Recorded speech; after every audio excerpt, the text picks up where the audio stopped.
प्रिय विद्यार्थियों, जैसा कि हमने पिछले व्याख्यान के अंतर्गत घनानंद कवि के बारे में चर्चा की थी, उनका परिचय प्राप्त किया था और 2 पदों की हमने व्याख्या करी थी। आज हम जो घनानंद जी का पद ले रहे हैं वो पद संख्या 3 है और उस पद संख्या की हम व्याख्या करते हुए ये कहना चाहिए कि जैसे कि आपको पता ही है कि घनानंद जी प्रेम के पीर के कवि रहे हैं। इस पद के अंतर्गत या इस अवतरण के अंतर्गत कवि ने प्रियतमा के विरह से व्यथित नायक की मनोव्यथा यानी उसकी मनोदशा का चित्रण किया है।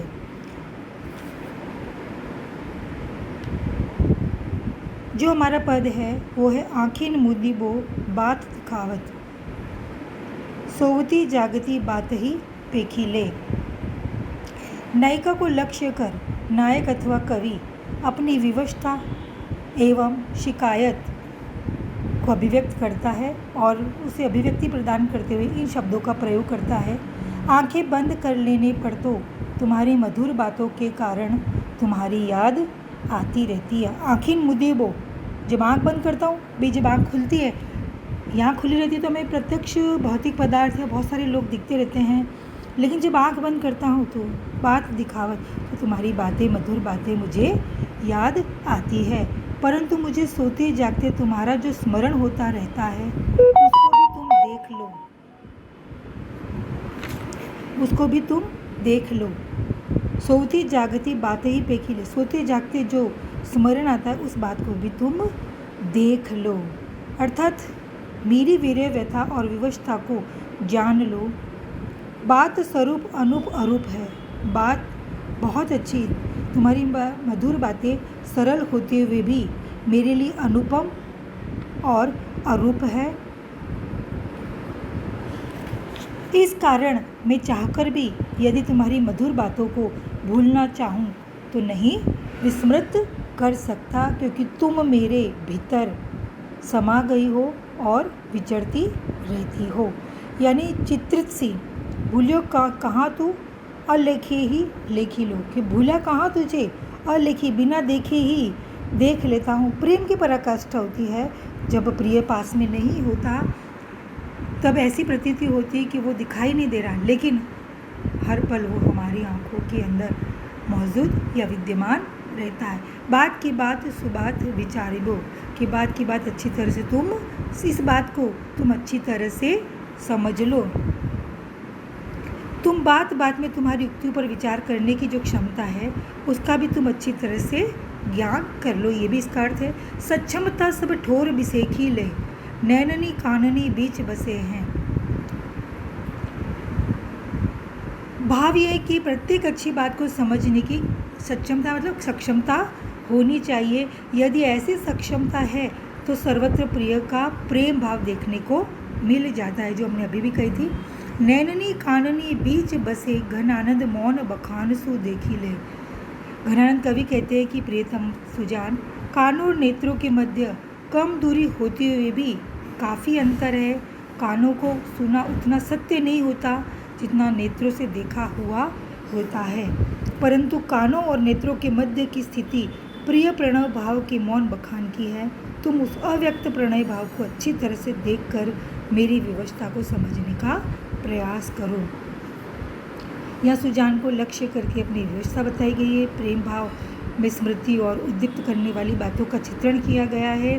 अनुप्रास यमक अलंकार है, सवैया छंद है, नाद सौंदर्य है। अब हम अगला पद लेते हैं।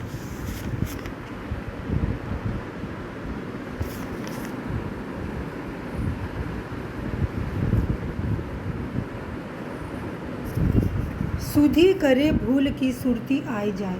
इसमें कवि ने विरहिणी नायिका के मनोभावों का चित्रण किया है, विरह व्यथा का यहाँ पर अभिव्यक्ति प्रदान की है। कवि कहते हैं, सुधी करे भूल की सुरती आए जाए, तब सब सुधी भूली को गही मौन को। विरहिणी नायिका अपने प्रियतम श्री कृष्ण को लक्ष्य करके कहती है कि जब मैं अपने प्रियतम के वियोग को भूलने की प्रयास करती हूँ, कोशिश करती हूँ, तो बार बार उसकी स्मृति आ जाती है।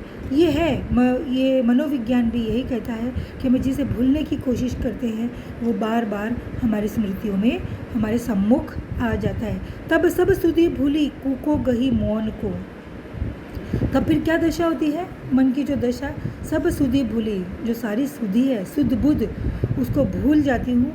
कूको गही मौन को, और मैं मौन यानी मौन हो जाती हूँ। सारी शुद्ध बुद्ध खोकर एकांत में चुपचाप मौन रहकर कूको मतलब कूकती हूँ। कूकने का मतलब है रोती रहती हूँ।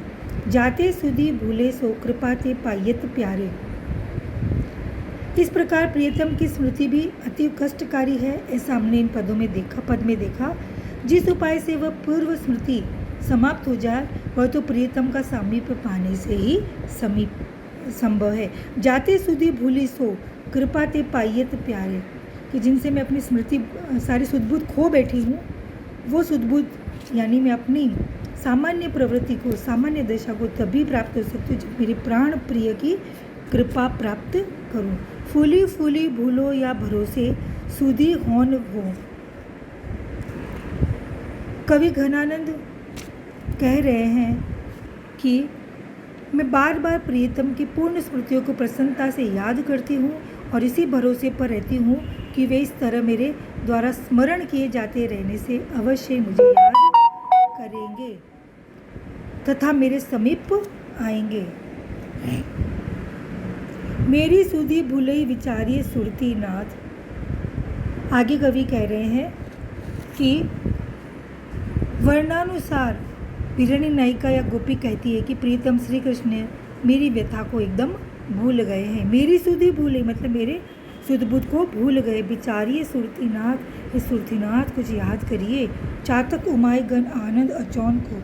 चातक कवि का यहाँ पर उदाहरण देते हुए कहते हैं कि जिस प्रकार चातक स्वाति नक्षत्र के जल का आचमन करने के लिए उत्साहित रहता है, उसी प्रकार मेरी स्मृति भी प्रियतम के प्रेम भावों को स्मरण रूप में अपनाकर आनंदित होती है।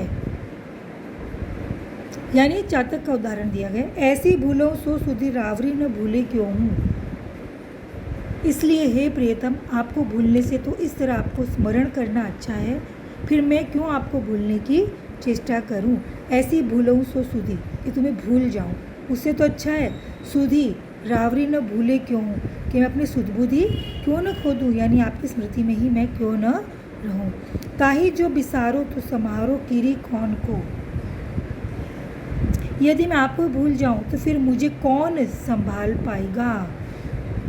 ताही जो बिसारो यानी आपको भूल जाऊं तो समारो किरी कौन को, तो मुझे संभालेगा कौन। अर्थात मेरी व्यथा का समाधान अन्य कोई नहीं कर सकता, आप ही एकमात्र मेरे प्रेम समर्पण का निर्वाह कर सकते हैं।